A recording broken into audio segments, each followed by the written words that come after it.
एक रोबोट, एक बहुत बड़ा दावा, और फिर एक ऐसा विवाद जिसने पूरे देश की टेक्नोलॉजी पर ही सवाल खड़े कर दिए। ये कहानी सिर्फ एक मशीन की नहीं है, ये कहानी है भारत की उम्मीदों और उसकी असलियत की। कहानी की शुरुआत होती है इस एक लाइन से। एक प्रोफेसर ने बड़े मान के साथ बताया कि देखिए ये है हमारा अपना देसी रोबोट ओरिन। दावा तो बहुत तेजी से फैला, पर उतनी ही तेजी से इस पर सवाल भी उठने लगे। तो दावा था कि ये भारत में यहीं की यूनिवर्सिटी में बना एआई रोबोट है। लेकिन हकीकत क्या निकली?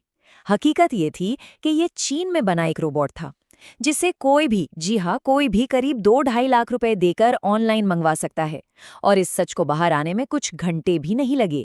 और सोचिए, ये सब किसी छोटे मोटे मेले में नहीं हुआ, ये हुआ देश के सबसे बड़े एआई समिट में। एक ऐसा मंच जो बनाया ही इसलिए गया था ताकि दुनिया देखे कि भारत टेक्नोलॉजी में कितना आगे है। और दुनिया ने देखा भी, पर वो नहीं जो हम दिखाना चाहते थे। देखिए मामला कैसे खुला। 17 फरवरी को वीडियो वायरल हुआ। उसी शाम तक इंटरनेट पर लोगों ने इसका पर्दाफाश कर दिया। और अगले दिन 18 फरवरी तक तो यूनिवर्सिटी को सफाई भी देनी पड़ गई और समिट से अपना स्टॉल तक हटाना पड़ा। जो भी बनाया गया था सब ताश के पत्तों की तरह ढह गया। बहुत जल्दी ही ये मामला टेक्नोलॉजी से बढ़कर राजनीति के अखाड़े में पहुंच गया। विपक्षी पार्टियों ने कहा कि ये मेक इन इंडिया के नाम पर एक मजाक है और सरकार पर सवाल उठाए। बात इतनी बढ़ गई कि खुद आईटी मंत्री को अपना ट्वीट हटाना पड़ा, जिसे उन्होंने कुछ ही घंटे पहले शेयर किया था। अब सवाल ये उठता है कि आखिर एक रोबोट पर इतना हंगामा हुआ क्यों? भाई, बात सिर्फ एक रोबोट की नहीं थी। ये घटना एक ऐसी दुखती रग पर हाथ रखने जैसी थी जिस पर भारत में बार बार बहस होती है। ये बात सिर्फ मोबाइल फोन की नहीं, ये चिंता उस रोबोट को लेकर भी थी। क्या हम वाकई में नई चीजें बना रहे हैं या सिर्फ बाहर से सामान लाकर उस पर मेड इन इंडिया का ठप्पा लगा रहे हैं? क्या हम असली खोज करने वाले हैं या सिर्फ पुर्जे जोड़ने वाले? 0। ये नंबर है भारत की उन बड़ी कंपनियों का जो जेनरेटिव एआई की दुनिया में मुकाबला कर रही हैं। ये वही टेक्नोलॉजी है जिससे चैट जीपीटी जैसी चीजें बनती हैं। हम इसे इस्तेमाल करने वाले ऐप तो बना रहे हैं, लेकिन जो असल तकनीक है उसे बनाने में हम अभी 0 पर हैं। और ये कहानी सिर्फ एआई की नहीं है।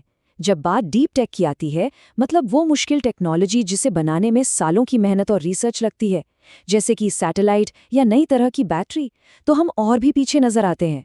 अमेरिका में 26,000 से ज्यादा ऐसी कंपनियां हैं, चीन में 6,400 से ज्यादा और भारत में 5,700 के करीब। हम दौड़ में तो हैं, पर अभी बहुत पीछे हैं। तो सवाल है, ऐसा क्यों है? इसके पीछे एक पूरा चक्कर है। बड़ी बड़ी कंपनियां नई खोज पर पैसा लगाने से डरते हैं। जो छोटे स्टार्टअप हिम्मत करते भी हैं, उन्हें ऐसे इन्वेस्टर नहीं मिलते जो 7 से 10 साल तक इंतजार कर सकें। यहाँ सबको जल्दी पैसा बनाना है और गहरी तकनीक बनाने में तो सब्र चाहिए। और यही सबसे बड़ी चिंता की बात है। क्या हम हमेशा टेक्नोलॉजी के किराएदार ही बने रहेंगे? मतलब हम दूसरों की बनाई हुई जमीन पर अपना घर तो बना रहे हैं, लेकिन जमीन का मालिकाना हक हमेशा किसी और के पास ही रहेगा। लेकिन क्या इस तस्वीर को बदला जा सकता है? अच्छी बात यह है कि हाँ, कोशिशें शुरू हो चुकी हैं। भारत अब किराएदार से मकान मालिक बनने की तैयारी में जुट गया है। ये जो स्क्रीन पर दिख रहा है, ये सरकार का इसी दिशा में उठाया गया एक बड़ा कदम है। इसका नाम है अनुसंधान नेशनल रिसर्च फाउंडेशन। आसान भाषा में कहें तो ये एक ऐसी सरकारी संस्था है जिसका एक ही काम है, देश के कोने कोने में असली रिसर्च को, नए आविष्कारों को पैसा देना और सही रास्ता दिखाना। सरकार की योजना के 2 हिस्से हैं। पहला, ये एएनआरएफ जो दिमाग का काम करेगा, मतलब रिसर्च को सही दिशा दिखाएगा। और दूसरा है आरडीआई फंड जो पैसे का इंतजाम करेगा। और पैसा भी छोटा मोटा नहीं, पूरे 1 लाख करोड़ रुपए का फंड, ताकि प्राइवेट कंपनियां भी इस दौड़ में आगे आए। और सबसे मजेदार बात पता है क्या है? जिस समिट में एक नकली रोबोट पर इतना हंगामा हुआ, उसी हॉल के अंदर असली हीरो भी मौजूद थे। सर्वे में आए भारत जेन जैसी कई कंपनियां जो चुपचाप भारत की अपनी एआई तकनीक बनाने में लगी हैं। असली इनोवेशन दिखावे में नहीं, बल्कि ऐसे ही खामोश काम में होता है। तो आखिर में ये कहानी सिर्फ टेक्नोलॉजी की नहीं है, ये एक बहुत गहरी और जरूरी चीज के बारे में है, और वो है विश्वास। एक शब्द है एथिकल ब्रांडिंग। इसका मतलब बहुत सीधा है, अपना काम पूरी ईमानदारी और सच्चाई से करना। ये सिर्फ अच्छी अच्छी बातें करना नहीं है, बल्कि सही काम करके दिखाना है। यही वो भरोसा है जो कोई भी कंपनी अपने ग्राहकों के दिलों में बनाती है।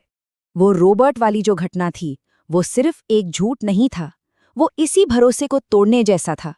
और जब भरोसा टूटता है तो सिर्फ कंपनी की इज्जत नहीं जाती, बल्कि वो नींव ही हिल जाती है जिस पर कोई भी कारोबार खड़ा होता है। बात बहुत सीधी सी है। भरोसा बनाने में सालों लगते हैं और गंवाने में बस एक पल। ये कोई 4 दिन की चालाकी नहीं है, ये सालों तक ईमानदारी से काम करने का नतीजा है। और यही ईमानदारी किसी भी मजबूत कारोबार की असली पहचान होती है। तो आखिर में सवाल यही बचता है, दुनिया को ये दिखाने की जल्दी कि हम कितने आगे हैं, ये ज़्यादा ज़रूरी है, या फिर चुपचाप धीरे धीरे ही सही पर कुछ ऐसा बनाना जो असली हो, भरोसेमंद हो और लंबा चले? इस बड़ी दौड़ में असली जीत आखिर किसकी होगी?